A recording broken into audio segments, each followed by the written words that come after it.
भगवत प्रसाद यस्या प्रसादं नगति कुतोऽपि ध्यायामस्तुवन्तस्य रसते सन्ध्या वन्दे गुरुश्री चरणारविन्दम्।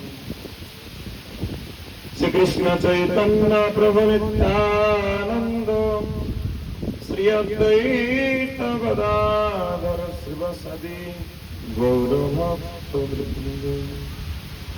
नमो ब्रह्मण्य देवाय गोब्रह्मण्य हिताय कृष्णाय गोविन्दाय नमो नमः। राधे वृन्दावनादेशे करुणामृतवाय कृपया तमुपस्थितस्सं मध्यं प्रदीयताम्। ओम वृन्दाय तुलसीदेवये प्रियाय केशवसच कृष्ण भक्ति प्रदेवी सत्यभक्ति नमो नमः। हरे कृष्ण कृष्ण कृष्ण हरे हरे हरे राम राम राम हरे हरे। जय नीलिमाधव की जय नीलिमाधव की जय नीलिमाधव की। गुरु वैष्णव कृपाয় আমরা এই ক্ষেত্রমণ্ডল পরিক্রমা করতে করতে যে স্থানে আজকে উপস্থিত হয়েছি সেই স্থানের নাম কি? নীলমাধব। তো মহারাজ তো অনেক কথা আপনাদের কৃপা করে শুনাইলেন। আমিও যা কিছু শ্রবণ করছি মহারাজ কাছে অন্যান্য বৈষ্ণবদের কাছে তাদের বলবো। যারা শ্রবণ না করতে পারেন তারা একটু কাছে চলে আসতে পারেন, আর শ্রবণ করতে পারলে বসুন চুপচাপ। এসছেন এত কষ্ট করে, নীলমাধবের মহিমা শ্রবণ করুন। এই অবন্তী নগরে উজ্জয়িনীর আছে না, যেখানে আমরা কৃষ্ণের গুরুদেব শান্তিবনী মুনি তিনি বাস করতেন আশ্রম, সেখানে সে উজ্জয়িনী নগরে অবন্তী নগর উজ্জয়িনী। তো সেইখানে রাজা ছিলেন কে? ইন্দ্রদুম্ন রাজা। ওনার স্ত্রীর নাম কি? কে বলতে পারবে?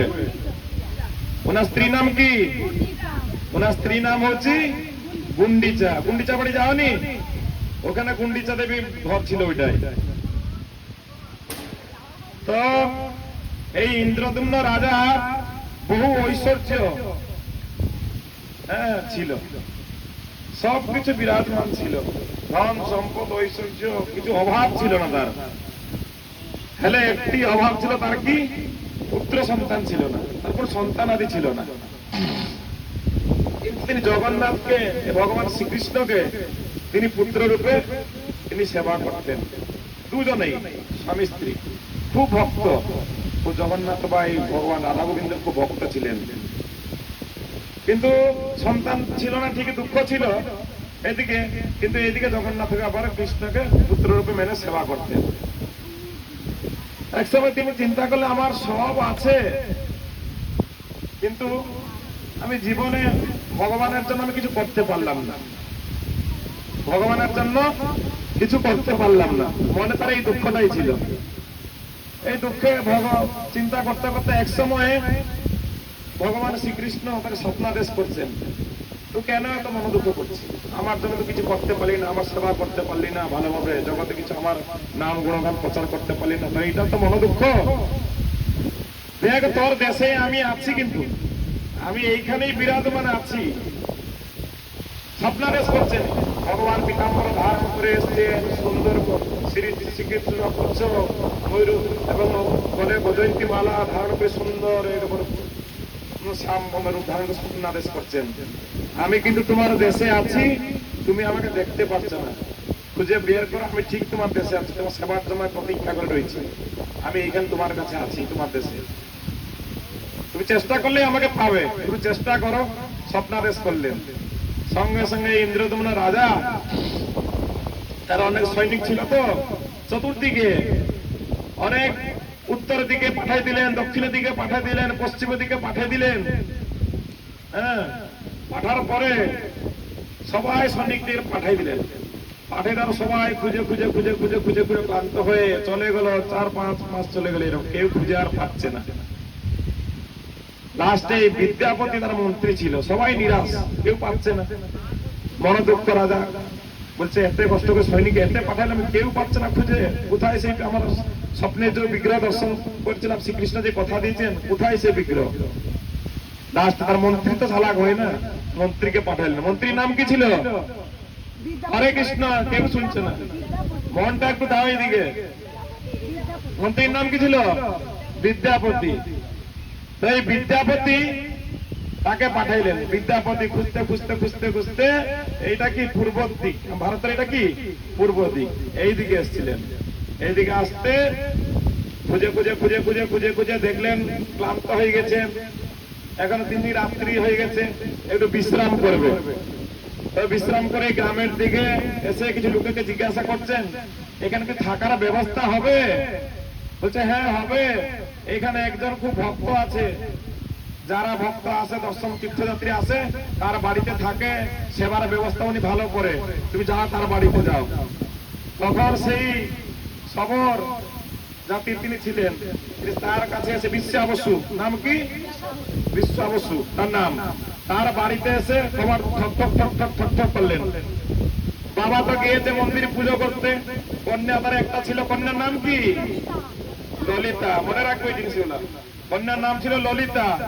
ললিতা কবাট খুলে বলছে তুমি কে, কোথায় থেকে এসছো? বলছে দেখো আমি তো এসছি তীর্থ ভগবানের দর্শনের জন্য, একটু এসছিলাম তীর্থ ভ্রমণ করতে করতে, তুমি আমাকে রাত্রি হইতে স্থান দিলে ভালো হইতো।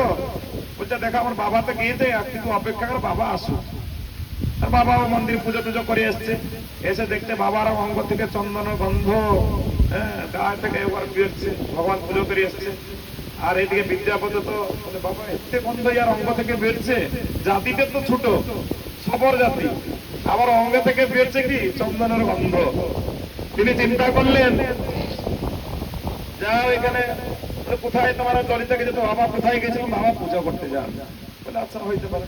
রাত্রে খুব তিনি সে যাপন করলেন, যাপন করতে দিনের পর দিন সেখান থেকে রয়ে দিনের বেলা পূজা করি করতেন, রাত্রিবেলা আসে বিশ্রাম করতেন সেখানে। এরা বিশ্রাম করতে করতে ললিতা তো একটি কন্যা, তা বাবা বললো দেখো আমি তো সবসময় মন্দিরে পূজা করতে যাই, তুমি কিন্তু এই যে ভক্ত, তিনি ব্রাহ্মণ ভক্ত, দেখতে অপূর্ব সুন্দর দর্শনধারী, তো তুমি সবসময় তার সেবা করবে, যত্ন করবে, ভক্ত চরণে অপরাধ নয়, যেটা সন্তুষ্ট করবে, তুমি জীবন সুখময় হবে। যাও ললিতা কি করলে এরকম ভাবে বিদ্যাপতির সেবা করতে করতে তাদের মধ্যে স্নেহ প্রীতি জাত হয়, যে ভালোবাসা জন্মে। লাস্টে পরস্পর তারা কি করেন, পিতার অনুমতিতে বিবাহ হয়। বিবাহ হয়, সেখানে বহুদিন থাকেন। এইবার এক সময় প্রশ্ন করছে বিদ্যাপতি, দেখো তোমার বাবা প্রত্যেকদিন কোথায় যায়? আমি তো জানি না, আমি তো বলো কোথায় তোমার বাবা যায়? বলছে দেখো তোমার আমার বাবা ডেলি মন্দিরে পুজো করতে যায়। বলছে মন্দিরে পুজো করতে যায়? কোন মন্দির, কোন ঠাকুর আছে? বলে আমি কিছু জানি না, কিন্তু বাবা ডেলি পুজো করতে যায়। বলছে তুমি আমাকে একটু নিয়ে যাবে, আমি একটু দর্শন করবো কোথায় পুজো করে, কি পুজো করে। হ্যাঁ, বলছে দেখো এইটা আমাদের বাবার কিন্তু অনুমতি নাই, এইটা আমরা করতে পারবো না। বাবা কিন্তু কাকে আজকে পর্যন্ত নিজে যান, নিজে সেখানে সেবা পূজা করেন, আর নিজে আবার চলে আসেন, কাকে দর্শন করতে নেন না। আর পতি তো জিদ করেছে না, তুমি আমার স্ত্রী, ধর্মপত্নী, ধর্মে সহযোগিতা করবে, তুমি আবার আমার বাধা দিলে হবে? আমাকে কিন্তু দর্শন করাইতে হবে। এবার পতি কথা, স্ত্রী কি করবে, জিদ্দি করে স্ত্রী। এবার বাবা বলছে দেখো তোমার জামাই তো এবার দর্শন করতে চেয়েছে, তুমি কোথায় পূজা করতে চাও, দেখতে চেয়েছে ঠাকুরকে, তুমি তাকে একটু নিয়ে যেতে পারো। বলছে না না হবে না। বলে অনধিকারী ব্যক্তি যদি নীলমাধবকে দর্শন করে, সেই নীলমাধব কিন্তু বিগ্রহ অন্তর্ধান হয়ে যাবে। হ্যাঁ, সেই জন্য কাকে দর্শন করা বিধি নাই। ললিতা বলছে তুমি বাবা যে আমার পতিকে দর্শন না করাও, আমি বিষ খেয়ে মরে যাবো। কন্যাদের তো এইটা একটা রোগ আছে, কিছু না হলে বিষ খাবো। এখন বাবার কথা এখন বলছে কন্যা একটা বলি কন্যা, একটা বলি জামাই, আমার তারা কেউ নাই, ইয়ে রাত আমার ভবিষ্যৎ। বাবা কি করলো, বলে ঠিক আছে, কিন্তু একটা শর্ত থাকবে, আমি ঠাকুর দেখাবো কিন্তু রাস্তা দেখাবো না, পথ দেখাবো না। ঠাকুর দেখাবো কিন্তু পথ দেখাবো না। একটা শর্ত থাকবে, সে এইখান থেকে যাবে, তার যেন যেরকম গান্ধারী পটি বাঁধতো, সেরকম পটি বাঁধা হবে, কাপড় বাঁধা হবে চক্ষুতে, আর সেইখান থেকে খোলা হবে, সেইখান দর্শন করবে, আবার আসবে, বন্ধা হবে, আবার সে ঘরে খুলবে। তো এইরকম ভাবে শর্ত থাকে। বলে ঠিক আছে তাই হোক। আর ইয়ে তো বিদ্যাপতি ব্রাহ্মণ মানে মন্ত্রী তো বুদ্ধিমান, বলে আচ্ছা আমি ঠাকুরও দেখব পথও দেখব, দুটাই দেখব। কারণ সেই কার্যের জন্য তিনি এসছে, তো পরিশ্রম করছে বহুদিন, সংসার ছেড়ে এসছে। একটা স্ত্রী আবার রয়েছে ওখানে পুরীতে, আবার একটা স্ত্রী বিবাহ করেছে এখানে, সংসার হয়ে গেছে বহুদিন রয়েছে ঠাকুরের ইচ্ছে মানে খোঁজার জন্য। বলছে আমি এসছি কত বছর ঘর সংসার ছেড়ে আসি, এইখানে আবার সংসার হয়ে গেছে ঠাকুরের খোঁজার জন্য, আমি আবার এই সুযোগ ছাড়বো। তিনি কি করলেন, সূর্য কিছু নিলেন, একটা গামছার বেঁধে নিলেন, আবার সঙ্গে সঙ্গে সমর্পণ হলো, একটা কাপড় দিয়ে চোখে বাঁধানো হলো, পটি বাঁধানো হলো। এবার তাকে ললিতা হাত ধরে নিয়ে যাচ্ছে, বাবা আগে আগে যাচ্ছে। এবার ললিতা কি করছে, তার স্বামীকে একা হাত ধরে নিয়ে যাচ্ছে। ইয়ে বেটা কি করছে, এই সূর্য ফলতে ফলতে ফলতে ফলতে দানা ফলতে ফলতে ফলতে ফলতে যাচ্ছে। দিয়ে এবার চক্ষু পটি খোলা হলো, তিনি নীলমাধবকে দর্শন করলেন সুন্দরভাবে। এই যে নীলমাধব মন্দিরে এখানে এসে দর্শন করলেন, করার পরে তিনি দেখে খুব আনন্দ সহকারে তিনি প্রেমে মূর্ছিত হয়ে গেলেন। যা হয় এদিন পরে আমার দর্শন সার্থক হলো। ঠাকুরের নাম কি, এই ঠাকুর হচ্ছে নাম নীলমাধব। তখন জানতে পারলেন এই ঠাকুরই হচ্ছে রাজা চেয়েছিলেন, যা আমার রাজার মনোবাসনা একদিন পরে পূর্ণ হবে। তিনি দর্শন করে আবার পটি বাঁধা হলো, মন্দির পরিক্রমা করলেন, দর্শন করলেন। হ্যাঁ, মন্দির আবার হলো, তো বাবা কি সুন্দর করে পূজা সেবা করলো, করে করায় আবার পটি বাঁধা হলো, আবার সেই আসলো, এসে ঘরে ছেড়ে দিল, সেটা পটি খোলা হলো। এইবার তিনি চিন্তা করলেন, যা আমার তো কার্য এবার সফল হয়ে গেছে, যে কার্যে এসেছিলাম রাজাকে এবার সংবাদটা দিতে হবে। তিনি এবার কি করলেন, বলে ললিতা আমি তো অনেকদিন ধরে এখানে আছি, আমার দেশে আমি যাইনি, আমি একটু ঘুরে এসি। তখন বললেন তুমি যাবে, কতদিন পারবে, কিছুদিন পরে আমি ঘুরে আসবো। বলে ঠিক আছে যাও। এবার বাবার অনুমতি নিয়ে, মেয়ের অনুমতি নিয়ে, স্ত্রীর অনুমতি নিয়ে এবারে বিদ্যাপতি কি করলেন, চলে এলেন। কোথায় গেলেন, সেই অবন্তী নগরে উজ্জয়িনী, সেইখানে চলে গেলেন। রাজাকে সমস্ত বৃত্তান্ত জানাইলেন। এইরকম রাজা মশাই, তুমি যে কার্যের জন্য আমাকে পাঠাইছিলে কত সৈনিক ফেল হয়ে গেছে, আমি কিন্তু দর্শন করিয়েছি, সফল পেয়েছি, সন্ধান পেয়েছি জায়গার। বলছে আচ্ছা, বলছে তাহলে রাজা শুনি আনন্দ। বলে তাহলে ঠাকুরকে এবার আনার ব্যবস্থা হবে, এনে আমি এখানে সুন্দরভাবে মন্দির করে প্রতিষ্ঠা করে এই ঠাকুরকে এইখানে সেবা করবো, রাখবো আমি। বলে ঠিক আছে। রাজা কি করলো, বহু সৈনিক নিয়ে, হাতি ঘোড়া নিয়ে এসে আড়ম্বর সহিত ঢুল ঢালাম পিটিয়ে এসে এবারে কি করছে, বিদ্যাপতির সঙ্গে নিয়ে এসে ঠাকুর এইখানে দেখছে সূর্য বুনে বুনে গেছিল, বৃষ্টিকাল তো বর্ষা দিন হয়ে গেছে, সূর্য গজিয়ে গাছ হয়ে গেছে, বড় বড় গাছ হয়ে গেছে, পথ দিনারা অসুবিধা নাই। এবার এসে কি করছে, ধীরে ধীরে সেই সূর্য গাছে লক্ষ্য করে করে করে করে এবার সেই মন্দিরের উপরে উঠে, যখনই রাজা মশাই উঠে দর্শন করছে, নীলমাধব অন্তর্ধান হয়ে গেছে, আর নাই। তখনই রেগে গেলেন কে, রাজা ইন্দ্রদুম্ন রাজা রেগে গেলেন। আচ্ছা বিশ্ব বসু, তুমি আমার প্রতি অন্যায় করলে না কেন? বলে আমি আসার আগে তুমি ঠাকুরটাকে লুকিয়ে ফেললে, তুমি জানতে পেরে লুকিয়ে ফেলে আমাকে দর্শন দিলে না। সবাই সপরিবার সব গ্রামবাসীকে সব বন্দী করলেন। এই বিশ্ব বসু বংশ যা ছিল সবাই বন্দী করলেন, তোমাদের ছাড়বো না, কোথায় ঠাকুর লুকিয়েছে আমাকে বলো। তখনই বেঁধে রাখার বলে রাত্রিবেলা স্বপ্নাদেশ দিচ্ছেন নীলমাধব, বলছেন দেখো তুমি এদেরকে ছেড়ে দাও, এরা আমার পরম ভক্ত, এদের কিছু দোষ নাই, তুমি আমাকে আর এখানে দর্শন পাবে না, তুমি চলে যাও নীলাচল ধাম শঙ্খক্ষেত্র, সেইখানে আমি সেইখানে তোমাকে দর্শন দেবো। আমি এইখান থেকে দারু ব্রহ্মরূপে যাব, সেইখানে চক্রতীর্থ আছে, সেই চক্রতীর্থে দিয়ে তুমি সেইখানে বাঙ্কিমান চক্রতীর্থ, সেখানে বেছে বেছে যাবো দারু ব্রহ্মরূপে, তুমি সেইখান থেকে আমি উঠিয়ে উত্তোলন করে আমাকে দারু রূপে বিগ্রহ তৈরি করে প্রতিষ্ঠা করবে, মন্দির প্রতিষ্ঠা করে আমার সেবা পূজা করবে, আমি জগৎবাসীকে উদ্ধার করবো, দর্শন দেবো সেখানে, এখানে আমাকে দর্শন পারবে, এদের ছেড়ে দাও, এরা অবলা, এরা পরম ভক্ত সরল। তখন কি করলো, সমস্ত বন্দী থেকে মুক্ত করলেন, মুক্ত করে তার সৈন্য সামন্ত বিদ্যাপতিকে নিয়ে চলে গেলেন। দিয়ে সেইখানে জগন্নাথ আসবে কথা দিয়েছেন, মন্দির তো প্রতিষ্ঠা করতে হবে, ঠাকুর কি করে আসবে, মন্দির প্রতিষ্ঠা করলেন, বিশাল বড় মন্দির করলেন। হ্যাঁ দেখছো এই মন্দির কে করেছে, ইন্দ্রদুম্ন রাজা বিশাল বড় মন্দির প্রতিষ্ঠা করে, প্রতিষ্ঠা তো করতে হবে মন্দির। ব্রহ্মাকান্তে গেলেন, ব্রহ্মাকান্তে গিয়ে সেইখানে ও ব্রহ্মার সঙ্গে দেখা করতে করতে অনেক বছর বিতে যায়। এইদিকে মন্দির কালো মাধব রাজা হয়ে যায়, কালো প্রভাবের রাজা কি ইন্দ্রদ্যুম্ন রাজা পরবর্তীতে কালো মাধব রাজা হয়ে গেলেন উড়িষ্যার, তখন এই রাজা হয়ে তিনি ঘোড়া করে তিনি যাচ্ছিলেন, তখন সেই মন্দির বালিতে পুঁতি হয়ে যায়, সমুদ্র যে বালি আছে না পুরা পুঁতি হয়ে যায়।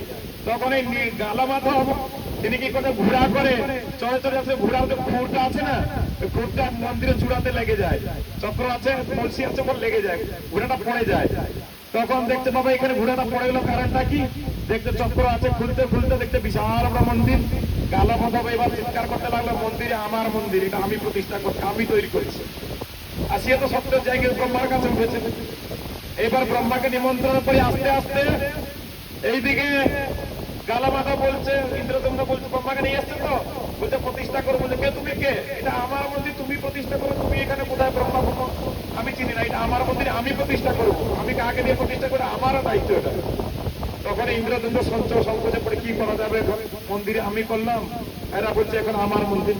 তখন সেই রামচন্দ্র পরম ভক্ত তিনি রামের গুণমহিমা কীর্তন করেন, কে কাকভূষুণ্ডী তখন জীবিত ছিল, বলে কাকভূষুণ্ডী আছে একমাত্র, সেই প্রমাণ দেবে কার মন্দির কে তৈরি করছে। তখন সবাই গেল কাকভূষুণ্ডীর কাছে, কাকভূষুণ্ডী তুমি বলো এই মন্দির কে তৈরি করেছে? তখনই বললো ইন্দ্রদ্যুম্ন রাজাই মন্দির তৈরি করেছে। কালো মাধব কোনো মিথ্যা কথা বলছিল তো, এবার লজ্জায় তিনি চলে গেল। এবার ব্রহ্মাকে করলে মন্দিরে প্রতিষ্ঠা করলেন। তারপরে ঠাকুর কথা দিয়েছে আসবেন চক্র দিতে, ওখানে বাগদিমান এই নীলমাধব এখানে দারু ব্রহ্ম এই নদী দিয়ে দিয়ে দিয়ে সেই চক্র দিতে উঠেছিলেন। এই উঠে হাজির হয়েছেন বিশাল বড় নিম বৃক্ষ, মাঝে বললেন নিম বৃক্ষ, সেইখানে যে হাজির হয়েছিলেন। হাজির হয়ে সবাই এবার রাজা তো একটু অহংকার সন্ধ্যা সম্বন্ধ নিয়ে এবার উঠে দেন, সব উঠাবো দারু ব্রহ্মকে উঠিয়ে নিয়ে আসি, আমি বিগ্রহ তৈরি করবো, কিন্তু উঠছে না সেই দারু ব্রহ্ম, আর উঠছে না। সবাই সৈন্য সম্মত বহু চেষ্টা করেছেন রাজা, কিন্তু উঠছে না। তখন দারু ব্রহ্ম স্বপ্নাদেশ করলেন, দেখো ইন্দ্রদ্যুম্ন রাজা তুমি কিন্তু বড় অন্যায় করছো। কেন? আমি এইরকম ভাবে যাব না, আমার যারা পরম ভক্ত যারা ছিল, আমার বহুদিন সেবা করে, তাদেরকে নিয়ে আসো। তারা কারা? এই বিশ্ববস্ত্র পরিবার, তাদেরকে নিয়ে আসো। আর যে বিদ্যাপতি তাকেও নিয়ে আসো, সবাই আনি একসঙ্গে আমার স্পর্শ করলে আমি এমনি উঠে চলে যাবো। সবাই কেন? আমাকে তুমি একা তুলবে হবে না, আমার যারা অনেক দিন সেবা করে তাদের ছেড়ে দিলে হবে? তাদের রাজা কি করলো, সবাই বিশ্ববস্ত্রদেরকে দিলেন, আর বিদ্যাপতি সবাই মিলে সেই দারু ব্রহ্মকে নিয়ে ও রাখলেন এক গৃহের মধ্যে, সে মন্দির গৃহের মধ্যে। এবার মন্দির প্রতি ঠাকুর বিগ্রহ তৈরি হবে, বিগ্রহ তৈরি করবে কে? বড় বড় সব কারিগরকে ডাকলেন। যেই কারিগর সব আসছে অস্ত্র শস্ত্র নিয়ে আসছে, সব সে দারুকে মানে সুন্দর করে প্রহার করে সুন্দর বিগ্রহ তৈরি করবে, সবাই অস্ত্র শস্ত্র ভেঙে যাচ্ছে, সবাই লজ্জায় মুখ দিয়ে চলে যাচ্ছে। বড় বড় কারিগর এসছেন দেশের, প্রধান প্রচার করছেন, দিয়ে বিগ্রহ তৈরি করতে করতে বহু শূন্য অহংকার অর্থ সম্পদ দেবো, কিন্তু এসেছেন ঠিক, কেউ কিন্তু অস্ত্র যখন দিচ্ছেন অস্ত্র সব ভেঙে চুরমার। রাজা চিন্তা করলেন কি হবে।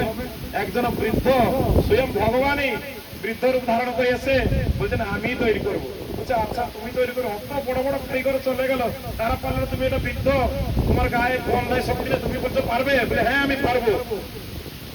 বলছে তাহলে তুমি কথা দিও, আমি একটা কথা শক্ত আছে নাকি, আমি 21 দিন যাবত আমি হচ্ছি এই বিগ্রহ তৈরি করব, তার আগে কেউ খুলবে না কিন্তু। বলে ঠিক আছে। বুড়ো কি করলো, ঘরের মধ্যে ঢুকে গেল, ঢুকে দিয়ে এবার দিয়ে ঠুক ঠুক ঠুক ঠুক ঠুক করে বিগ্রহ তৈরি করতে লাগলো। 7 দিন পরে আর এই যে ঠুকঠুক আওয়াজ আর শুনতে পাওয়া যায়নি। রানী বলছে এই বুড়োটা মরে গেল নাকি? বলছে আগে তো কিন্তু শব্দ শোনা যাচ্ছিল, এখন তার শব্দ শোনা যাচ্ছে না, বুড়োটা মনে মরে গেল, না খেয়ে পেয়ে মরে গেল ভিতরে। আর রানী তো চিন্তা হলো, খবরটা বলে দেখো না বুড়োটা মনে হয় নাই, জীবিত নাই। আর রাজা বলছে না না কথা দিয়েছে 21 দিন পর্যন্ত। আর রানী বলছে তুমি খুলে দেখবে বুড়োটা নাই, মরে গেছি। এবার স্ত্রীদের কথা তো স্বামী অনেকে চলে না, তো এখন কি করছে, আর স্বামী ইন্দ্রদ্যুম্ন রাজা বলে ঠিক আছে তুমি যখন বলছো এবার খুলি একটু, আর খুলে দিয়ে যখন এইবার সে বৃদ্ধ যে ভগবান রূপে তিনি এসেছিলেন বৃদ্ধ রূপ ধারণ করে তিনি অন্তর্ধান হয়ে গেলেন। আর রাজা দেখে রানী দেখে তিনি সেখানে ক্রন্দন করছেন, হায় হায় আমরা কি ভুল করলাম। জগন্নাথ দেখছেন হাত পা তার নাই, সেরকম অর্ধেক অর্ধেক রয়েছে, চোখ পরিপূর্ণ হয়নি, গোলগুলো হয়ে রয়েছে, সবকিছু পরিপূর্ণ অপূর্ণ অবস্থায় রয়ে গেছে। তিনি বললেন হায় আমরা কি বড় অপরাধ করলাম, ঠাকুরকে পূর্ণরূপে আমরা কি সাজাইতে পারলাম না, তাহলে এখন কি হবে। খুব কান্দাকাটি করলেন, আমাদের জন্য ঠাকুর আজকে পূর্ণ হয় না, অপূর্ণ হয়ে রয়েছে, হাত পা হয়নি, এখন সবকিছু পূর্ণ হয়নি, কি হবে, কান্দাকাটি করা শুরু করলেন। তখন রাত্রে জগন্নাথ স্বপ্নাদেশ করছেন, দেখো আকাশবাণী হলো, দেখো তোমরা চিন্তা করো না, এটা যা হয়েছে আমার ইচ্ছা হয়েছে, আমি এই রূপেই মন্দিরে জগৎবাসীকে ভক্তগণকে দর্শন দেবো, এটা আমার ইচ্ছা, এটা তোমার ইচ্ছা নয়, এটা আমার ইচ্ছা, তোমরা মনে দুঃখ করো না, এইরকম ভাবে এই বিগ্রহকে মন্দিরে স্থাপন করে সেবা পূজা করো। তখন ব্রহ্মাকে কাছে গেলেন, ব্রহ্মা বলল স্বয়ং জগন্নাথ নিজেই তিনি প্রতিষ্ঠিত হয়ে গেছেন, আর প্রতিষ্ঠা করার কোনো প্রয়োজন নেই, তিনি নিজেই তো এসছেন, নিজেই বিগ্রহ তৈরি করছেন, নিজেই এসছেন, তাকে প্রতিষ্ঠা করার স্বয়ং তিনি প্রতিষ্ঠিত, তাকে প্রতিষ্ঠা করতে হবে না, তুমি এমনি মন্দিরে বসে পূজা করো। এই জগন্নাথ বলভদ্র সুভদ্রা মন্দিরে বসে তখন কি হলো, পূজা সেবা হলো। এইবার ইন্দ্রদুম্ন রাজা জগন্নাথ এক সময় বলছেন, দেখো তুমি তো আমার পরম ভক্ত, আমার জন্য অনেক কিছু করলে, কষ্ট করলে, মন্দির করলে, বিগ্রহ করলে, আমার সেবা পূজা করছো, তুমি আমাকে বর মানো, কি বর চাও তুমি? তোমার তো সন্তান আদি নাই, বর চাও। তখন এই ইন্দ্রদুম্ন রাজা বলেন, আমাকে 3টা বর দিতে হবে নাকি? বলছে আমার যত ভক্ত আসবে এইখানে দর্শন করতে, সবাইকে যেন দর্শন দিবে, রাত্রি 12টা হোক 1টা হোক, তুমি অল্প ঘুমাবে, বেশি ঘুমাইলে হবে না, অল্প ঘুমিয়ে ভক্তদেরকে দর্শনটা একটু বেশি দিবে। এই জন্য জগন্নাথকে রাত্রি 12টা 1টা পর্যন্ত দর্শন দিয়ে 2-3 ঘন্টা দর্শন ঘুমায় আর সবসময় দর্শন দিয়ে। এটা কার? ইন্দ্রদুম্ন বর মেরেছিল।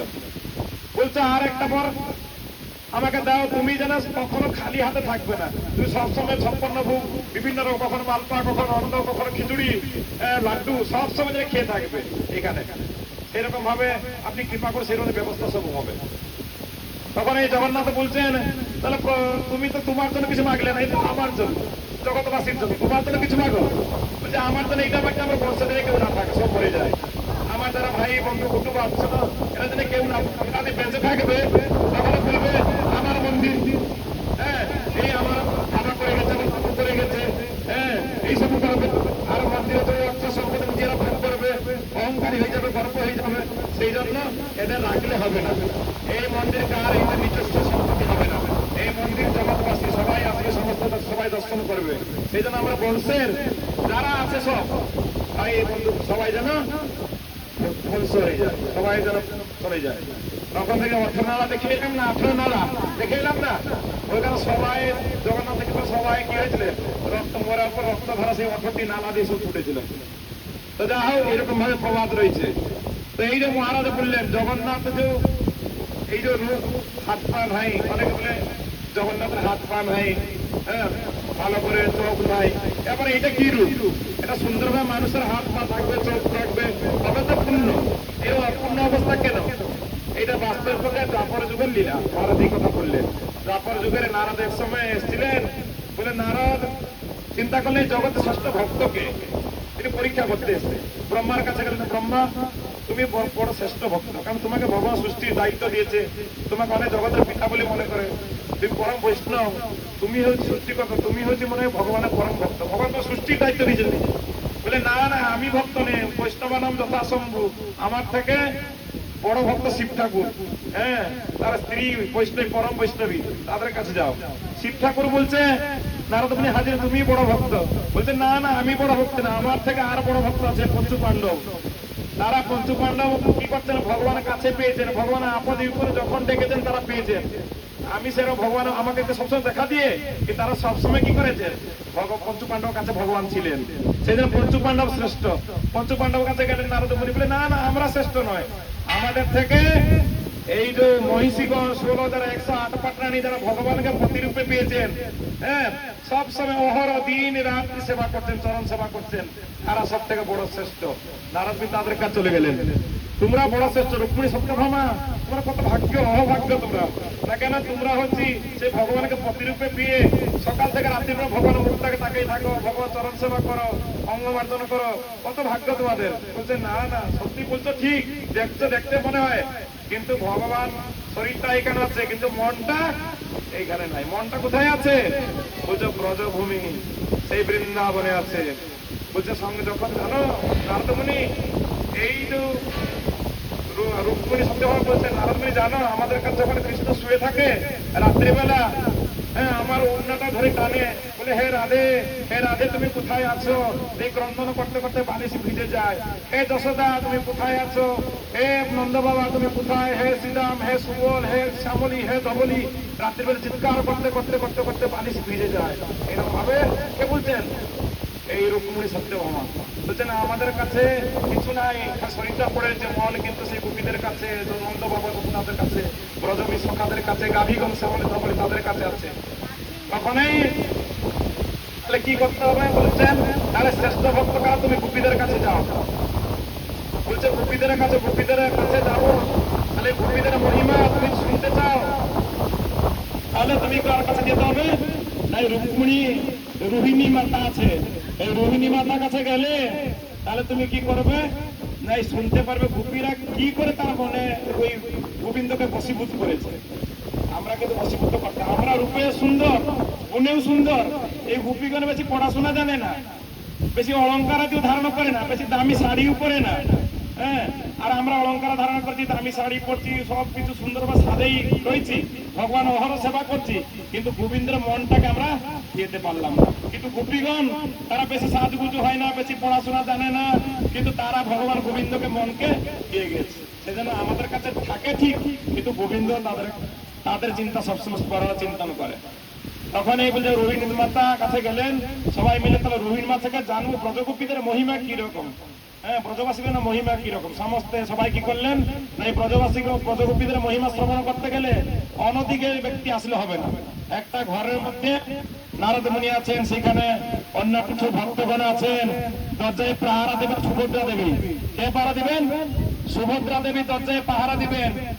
আর সবাই এই যে 16,108 পাটরানি বড় হল রুম একটা ঢুকে দিয়ে সেখানে এই ব্রজগোপীদের প্রথমে আগে আরম্ভ করলেন এই নন্দ যশোদার কথা।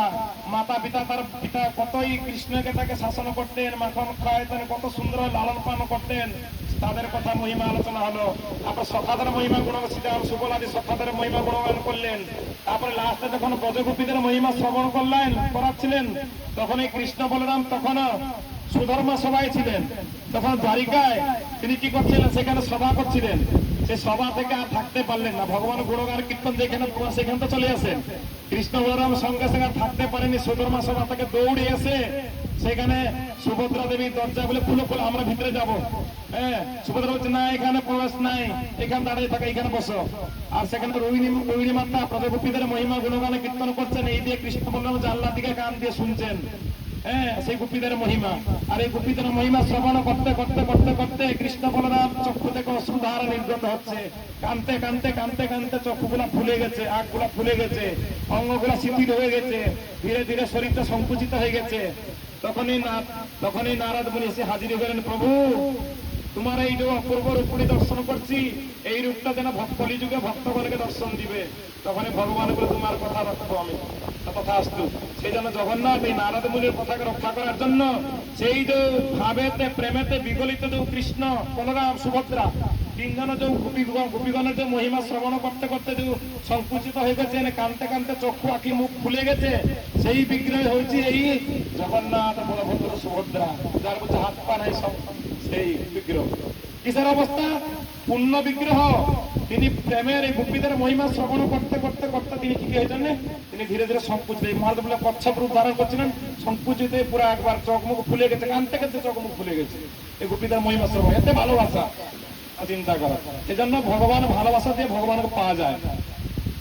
তো যা হোক, এইরকম ভাবে এই নীলমাধব সেখানে দ্বাপর যুগে কৃষ্ণ রূপ ধারণ করছিলেন। কৃষ্ণ যাবার পরে এই নীলমাধব রূপে, এই নীলমাধব পরবর্তীকালে জগন্নাথ রূপে জগৎবাসীকে দর্শন দিচ্ছেন। সেই জন্য এই জগন্নাথ হচ্ছে প্রেমের বিগ্রহ, প্রেমের বিগলিত বিগ্রহ। কি প্রেমের বিগলিত বিগ্রহ? আমরা সিনা দেখি হাত পা নাই, কিন্তু না সব আছে। জগন্নাথ খুব বড় দয়ালু, তিনি প্রেমের রূপ ধারণ করে সেখানে বসে আছেন। তাকে থেকে দর্শন করে কলিযুগে ভগবান সবাইকে তিনি দেখো না, সবাই কৃপা করার জন্য তিনি জগন্নাথ রথযাত্রার ব্যবস্থা করেছে। বাইরে বছরে একবার রথযাত্রাতে বাইরে বের সবাইকে দর্শন দেন, আবার বৃদ্ধ বনিতা মুসলমান হোক নেত্র হোক সবাইকে দর্শন দিয়ে পবিত্র করেন, উদ্ধার হয়ে যান। কত দয়ালু! এরকম দয়ালু ভগবান কি আছে? সবাই যায় ভগবানকে দর্শন করার জন্য, উদ্ধার হওয়ার জন্য। আর ভগবান মন্দির থেকে বেরিয়ে আসে জগৎবাসীকে উদ্ধার করার জন্য। সেই জন্য ভগবান রথযাত্রা ব্যবস্থা করেছেন। আগে স্নান যাত্রা হলো, স্নান যাত্রা পরে খুব স্নান করালেন, তারপর জ্বর হয়ে গেল, জ্বর পরে আবার ওষুধ টষুধ খেলেন, আবার জ্বর হলে তো একটু সুস্থ হয়ে ঘুরতে যাবে। কোথায় ঘুরবে? একটা বৃন্দাবন ঘুরতে যাবে, মাসি বাড়ি ঘুরতে যাবে। ঘুরে ঘুরে সবাই কৃপা দেবার পরে আবার মন্দিরে প্রবেশ করবেন। যা জগন্নাথের বহু মহিমা রয়েছে। হ্যাঁ, আর আমরা এখন যাব কোথায়? লিঙ্গরাজ মন্দির, অনন্ত বাসুদেব, বিন্দুসর ঘোড়াটা কোথায়? ভুবনেশ্বরে। সেখানে দর্শন করব। সেই যে দর্শন, সেখানে সেই কথা হবে, কারণ সেখানে যে কথা ভাগবতের আমরা পড়েছি সেই কথা, সেইখানে দর্শন করে আমরা আলোচনা করব। এখন আমরা সবাই চলুন বাসে যাই, বাসে বসে চলে যাবো। ওখানে প্রসাদ কি কোথায় ব্যবস্থা করতে হয়। হরে কৃষ্ণ কৃষ্ণ কৃষ্ণ হরে হরে, হরে রাম রাম রাম হরে হরে। জয় নীলমাধব জিউ কি, জয় নীলমাধব জিউ কি, নীলমাধব জিউ কি জয়। পরম পূজ্যপাদ স্বামী শ্রী শ্রীমদ ভক্তি বেদান্ত হরিজন গোস্বামী মহারাজ কি, সমস্ত ভক্ত বৃন্দ কি। নিতাই গৌর প্রেমানন্দে। হরি হরি হরি হরি বল।